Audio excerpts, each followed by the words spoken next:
Hey there, science fans. Have you ever wondered how we make things really, really small? I'm talking about structures so tiny you can barely see them, even with a microscope. That's where microreplication comes in. Microreplication is like making a copy of something, but on a super small scale. It's like using a teeny, tiny stamp to create intricate patterns on all sorts of materials. We're talking about features smaller than the width of a human hair.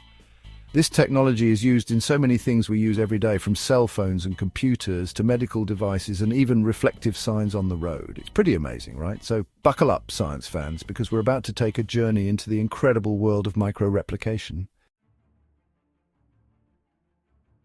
Our story begins in the 1960s, during the early days of the computer revolution.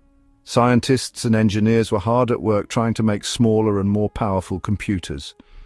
One of the key breakthroughs was the invention of the integrated circuit, or microchip. These tiny chips contained thousands of transistors on a single piece of silicon, and they revolutionized the way we live and work. But making these chips was a challenge. It required new techniques and tools to create the incredibly small features on these chips. And guess what? Microreplication played a key role. Scientists realized that they could use special materials and processes to replicate or copy patterns onto the silicon wafers used to make microchips. This was a big deal. It allowed them to create complex circuits with incredible precision.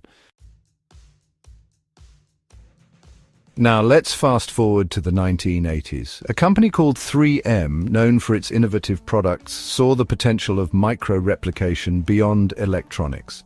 They realized this technology could be used to create all sorts of amazing things. One of their biggest breakthroughs was in the field of reflective materials. 3M scientists used microreplication to create tiny prisms on surfaces like tape and signs. These prisms reflected light back to its source, making them appear incredibly bright. This technology revolutionized road safety, making signs and road markings much more visible at night. But 3M didn't stop there. They continued to explore new ways to use microreplication, applying it to everything from adhesives to optical films. They were truly pioneers in the field. As we entered the 21st century, microreplication continued to evolve and find new applications. It became an essential technology in fields like medicine, optics, and even consumer products. In medicine, microreplication is used to create micro-needle patches. These patches contain tiny needles that can deliver drugs directly through the skin, making them a painless and effective alternative to injections. That's right, no more needles.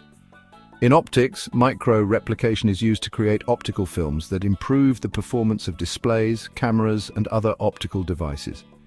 These films can reduce glare, enhance brightness, and even create 3D effects. Pretty cool, huh? Section 5. Nanotechnology, taking microreplication even smaller. Remember how we talked about making things really, really small? Well, nanotechnology takes that to a whole new level. Nanotechnology deals with materials at the atomic and molecular level, which is incredibly small. And guess what? Microreplication has become an essential tool in nanotechnology. It allows us to create even smaller and more complex structures, opening up a world of possibilities in fields like electronics, medicine, and materials science. For example, scientists are using microreplication to create nanoscale sensors that can detect even the smallest changes in their environment. These sensors have the potential to revolutionize healthcare, environmental monitoring, and many other fields. Section 6. The challenges of working on a tiny scale. Now, you might be thinking, working with such tiny structures must be really hard. And you'd be right. Microreplication presents several challenges. One of the biggest challenges is precision. When you're working with structures smaller than the width of a human hair, even the slightest error can be a big deal. It's like trying to build a house of cards in a hurricane. Another challenge is understanding how different materials behave at such small scales. Materials can act very differently at the nanoscale than they do at the macro scale. It's like trying to predict the weather. It can be pretty unpredictable. And of course, we need special tools and techniques to create and manipulate these tiny structures. It's not like we can just pick them up with our fingers. Section 7, the tools of the trade, how we make the very small. So how do we actually do it? How do we create these incredibly small structures? Well, it all starts with a master mold. This mold contains the desired pattern or structure, and it's used to create copies.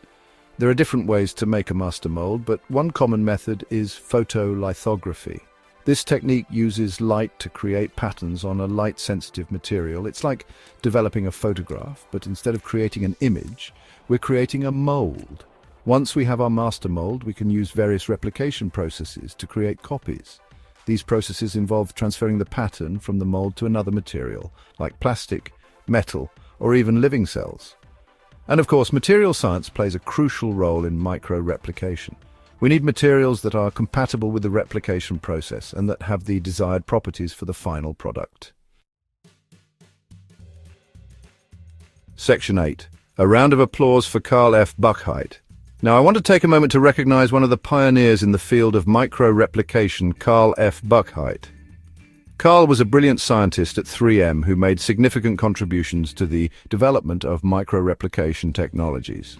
He was a driving force behind 3M's success in applying microreplication to reflective materials, and his work has had a profound impact on road safety and many other fields. So the next time you see a brightly lit road sign at night, remember Carl F. Buchheit.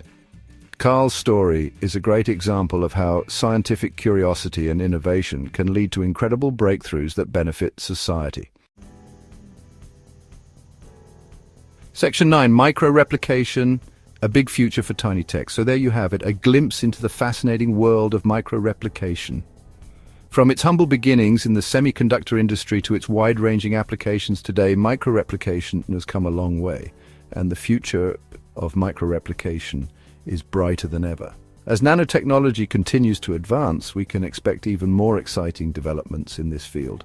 Who knows what incredible things we'll be able to create with this powerful technology? So keep your eyes peeled, science fans, because the world of microreplication is full of possibilities.